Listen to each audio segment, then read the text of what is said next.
Assalamualaikum warahmatullahi wabarakatuh. Kenalkan, nama saya Dita Ariyanti dari kelas 11-3 absen 14. Pada kesempatan kali ini, saya akan menjelaskan rangka-rangka pada tulang manusia.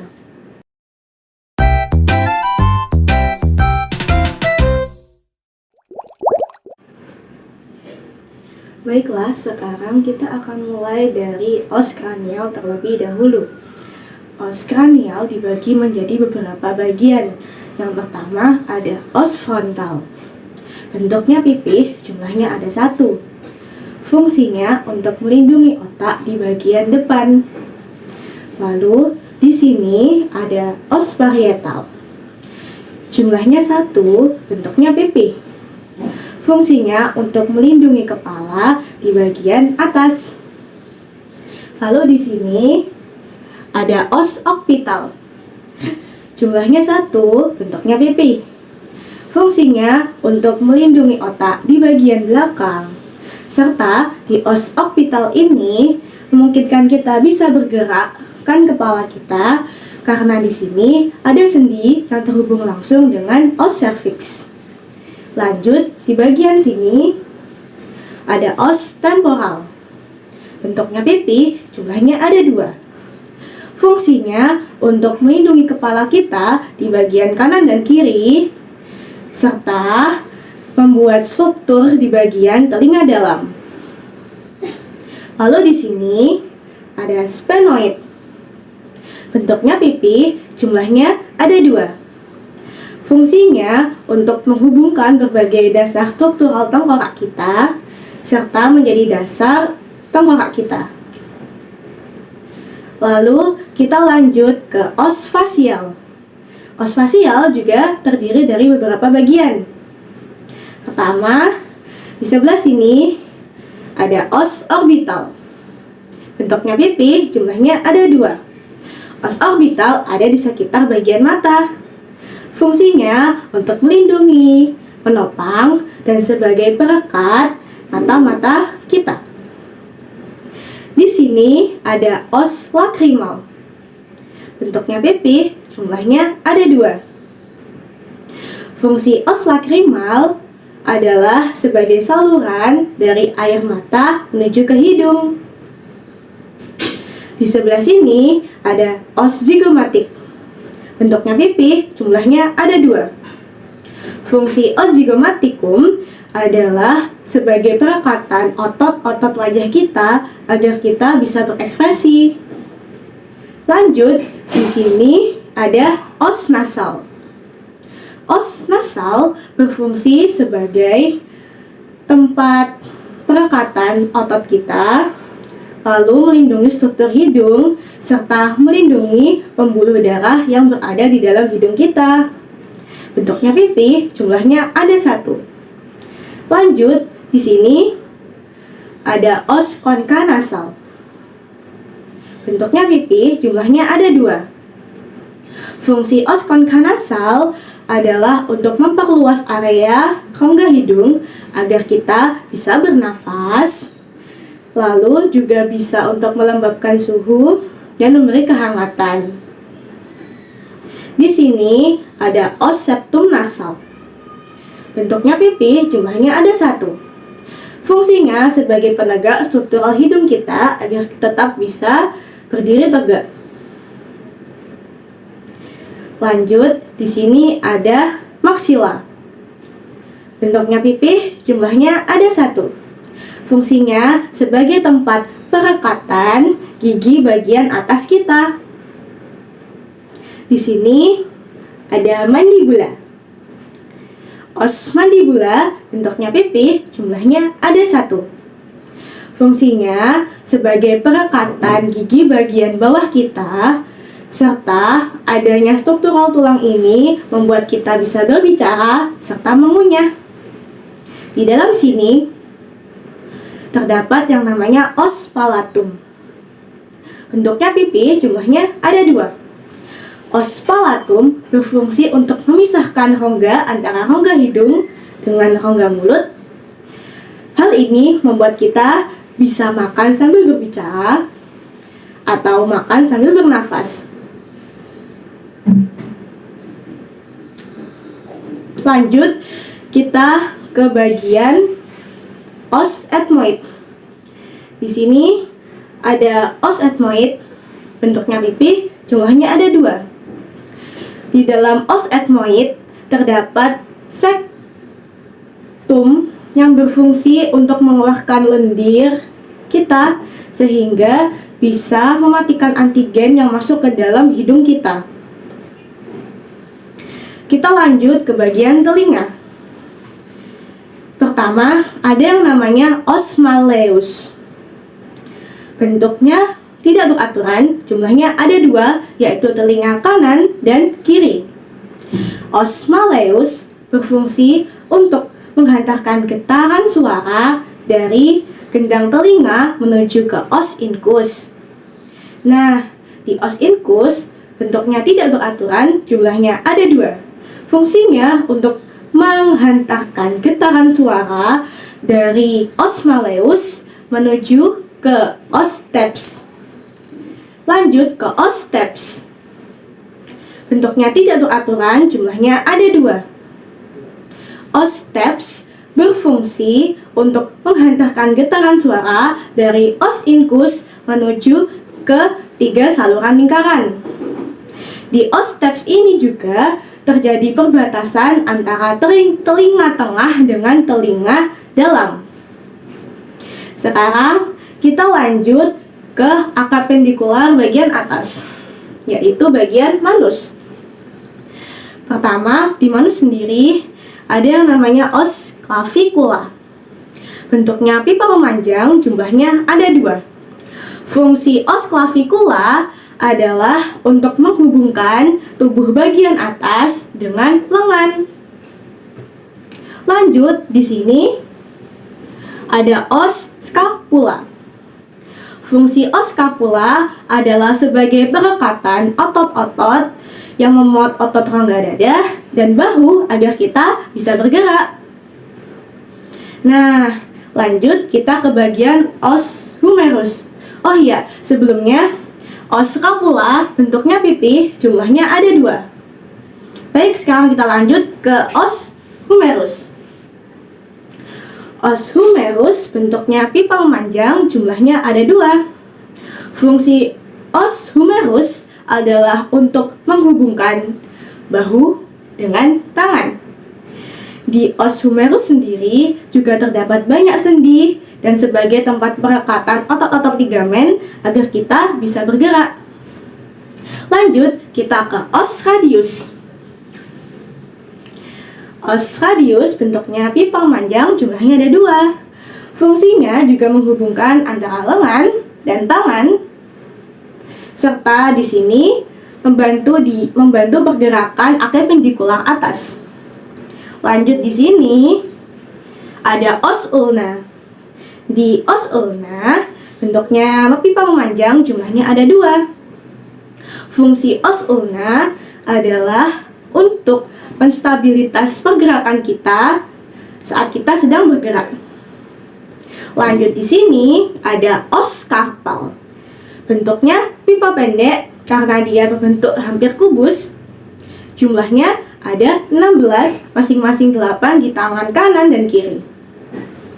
Di os carpal memungkinkan kita bisa bergerak seperti ini karena terdapat sendi-sendi yang menggerakkannya. Lanjut, kita ke os metacarpal. Os metacarpal bentuknya panjang, lalu berjumlah 10, masing-masing 5 di tangan kanan dan kiri. Os metacarpal memungkinkan kita bisa memegang benda-benda yang kita inginkan. Lalu karena areanya yang luas, membuat kita bisa lebih banyak memegang benda. Lanjut, di sini ada falang. Os falang bentuknya tulang pipa pendek, jumlahnya ada 28. Nah, di os falang memungkinkan kita bisa menggenggam, menyentuh, dan membantu gerak apendikular atas. Sekarang kita lanjut ke bagian rongga dada. Nah, yang pertama di bagian sini ada yang namanya os sternum. Os sternum dibagi menjadi 3 bagian. Yang di sini namanya os sterni manubrium. Os manubrium sterni bentuknya pipih, jumlahnya ada 1. Fungsinya untuk melindungi bagian tengah rongga dada kita. Serta di os sterni manubrium terdapat penghantar atau perekat tulang rusuk bagian pertama dengan tulang bahu atau clavikula. Kita lanjut ke bagian bawahnya, yaitu ada os corpus sterni.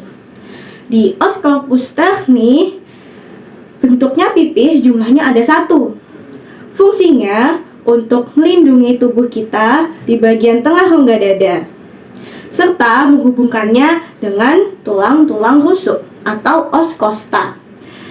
Di os sterni corpus sendiri bentuknya pipih, jumlahnya ada 1, dan dia ukurannya jauh lebih besar dibandingkan dengan os sterni manubrium dengan os xiphoid processus.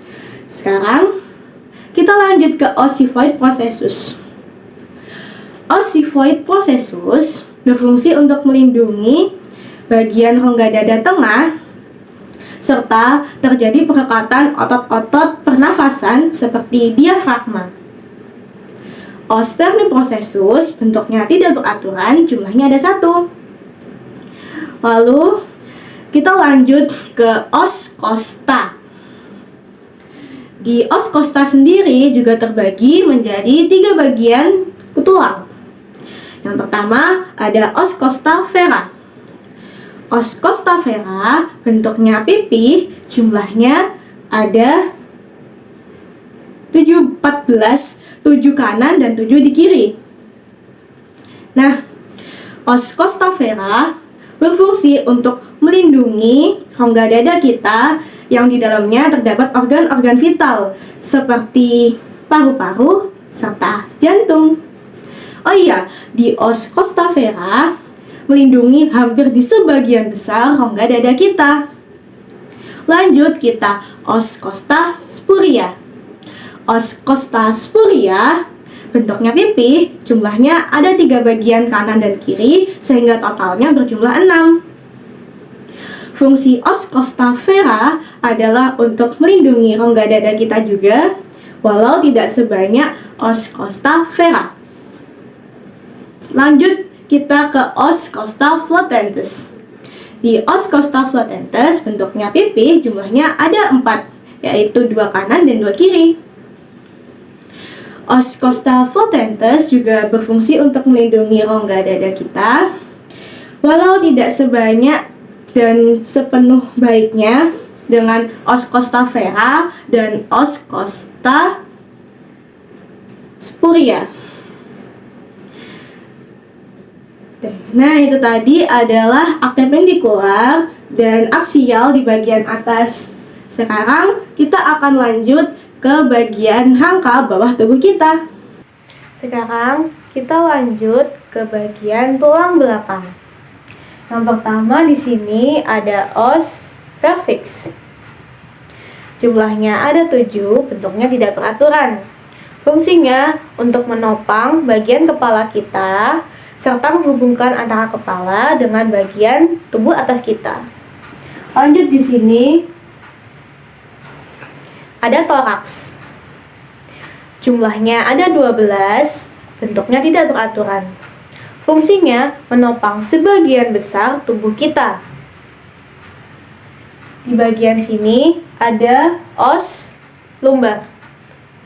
Jumlahnya ada 5, bentuknya tidak beraturan. Fungsinya untuk menghubungkan antara tubuh bagian atas dengan tubuh bagian bawah. Serta di sini membuat kita bisa bergerak berotasi seperti ini. Lalu lanjut, di sini ada os sakral. Bentuknya seperti perisai dan menyambung ke panggul, akan melindungi panggul dan memperkuat struktur panggul itu sendiri. Itu adalah fungsinya. Sekarang kita lanjut ke os koksigel. Os koksigel ini berfungsi untuk stabilitas agar kita bisa berjalan dan berlari tanpa jatuh. Bentuknya tidak beraturan dan jumlahnya ada 1. Baiklah, sekarang kita akan lanjut ke bagian panggul. Di bagian panggul sendiri ada yang namanya os pelvis. Semua ini adalah bagian os pelvis. Os pelvis bentuknya pipih, jumlahnya ada 2, yaitu kanan dan kiri. Os pelvis terdiri dari beberapa bagian lagi. Yang pertama, di sini ada os iliak. Os iliak bentuknya pipih, jumlahnya ada 2. Os iliak berfungsi untuk menopang organ bagian dalam seperti usus besar. Lanjut, di dalam pelvis, di dalam rongga pelvis ada yang namanya bagian os ilium. Os ilium bentuknya pipih, jumlahnya ada 2. Fungsi os ilium adalah untuk menopang, melindungi, dan sebagai tempat perekatnya organ-organ di dalam tubuh bagian bawah, seperti organ reproduksi, organ kantong kemih, dan juga bagian usus besar. Lanjut, di sekitar sini ada namanya os pubis. Os pubis seperti namanya berfungsi untuk melindungi kemaluan kita. Os pubis bentuknya pipih, jumlahnya ada 2. Lalu lanjut, di sini ada os ischium. Os ischium bentuknya pipih, jumlahnya ada 2. Fungsi os ischium adalah menopang kita saat kita duduk.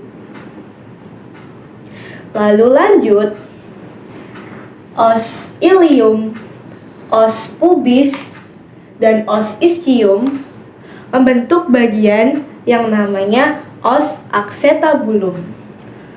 Di bagian sini, os acetabulum bentuknya pipih, sedikit tidak beraturan, jumlahnya ada 2. Os acetabulum bersatu dengan kepala femur membentuk sendi, yang hal itu bisa membuat kita bergerak seperti berjalan dan berlari.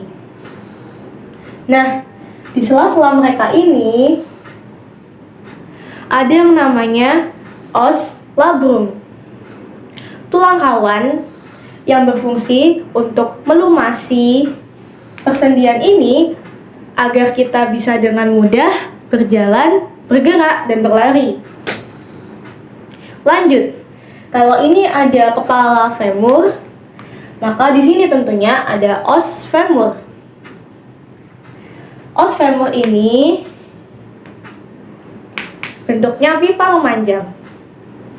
Dia adalah pipa terpanjang yang ada di dalam tulang tubuh kita. Os femur jumlahnya ada 2. Os femur berfungsi untuk menopang, membantu gerak apendikular bawah, serta menghubungkan antara panggul dengan kaki. Lanjut, di sini ada os patella. Bentuknya sesamoid, jumlahnya ada 2. Os patella berfungsi untuk menghubungkan bagian femur dengan kaki bagian bawah, serta dia melindungi lutut kita saat kita jatuh dan cedera. Lanjut, di bawahnya ada os tibia. Os tibia bentuknya pipa memanjang, jumlahnya ada 2. Fungsi os tibia adalah untuk menopang, membantu gerak apendikular bawah, serta menghubungkan antara femur dengan kaki. Lanjut, Di sisinya ada yang namanya os tibia. Os tibia berfungsi sebagai stabilisator agar kita tidak terjatuh saat bergerak. Bentuknya pipa memanjang, jumlahnya ada 2. Di bawahnya ada yang namanya tarsal. Os tarsal bentuknya pipa tulang pendek, jumlahnya ada 14. Os tarsal berfungsi agar kita bisa bergerak seperti berjalan dan berlari. Karena di sini terdapat sendi-sendi yang memungkinkan kita untuk melakukannya.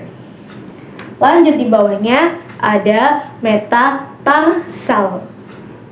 Bentuknya tulang pipa panjang, jumlahnya ada 10.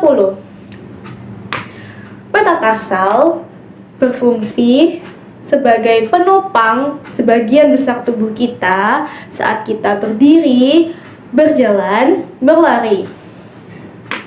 Metatarsal yang bentuknya area luas memungkinkan dia untuk meredam tekanan. Lanjut ada phalanges. Os phalanges bentuknya pipa pendek, jumlahnya ada 28. Os phalanges berfungsi sebagai stabilisator agar kita tidak mudah terjatuh saat berjalan atau berlari. Di balik sini, di bagian tumit, ada tulang namanya os calcaneus. Os calcaneus bentuknya tidak beraturan, jumlahnya ada 2. Fungsi os calcaneus adalah sebagai stabilisator agar kita tidak mudah terjatuh saat bergerak, serta dia juga menopang sebagian besar tubuh kita saat kita berjalan, berdiri, dan berlari. Sekian sudah pembahasan tentang tulang pada kali ini. Baik, cukup sekian pada kesempatan kali ini. Saya pamit undur diri dan sampai jumpa lagi. Wassalamualaikum warahmatullahi wabarakatuh.